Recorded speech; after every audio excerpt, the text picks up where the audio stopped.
Welcome to the CropScan Ag Cloud tutorial. Today, we'll show you how to export your application files generated in the Ngage app from the CropScan Ag Cloud. Once you have created a new application layer in the Ngage app, the application file is created automatically and stored in the CropScan Ag portal. If you change rate or edit a zone, the file is updated straight away. Follow the next steps to access and export a file from your CropScan Ag Cloud account. Start by logging into your CropScan Ag Cloud account using your secure credentials. Once logged in, you'll be taken to the main dashboard where all your data files are stored. From the dashboard, navigate to the Current Year folder's Data Management section. Now you'll see a list of available files. Look for the application files you're wanting to export. Note the fertilizer type will be added to the file name.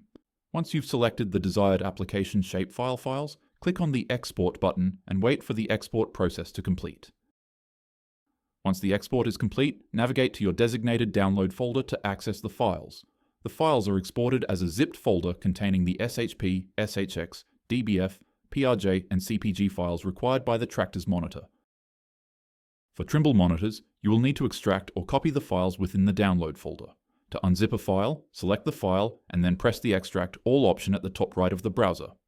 Once extracted, open the unzipped folder and then open the RX folder located inside. Highlight the SHP, DBF, and SHX files and select the Copy Files option. Navigate to the USB and create a folder called As GPS.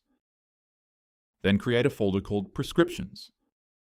Then paste the SHP, DBF, and SHP files inside the Prescriptions folder. The Trimble Monitor will look for the RX prescriptions loaded into this folder.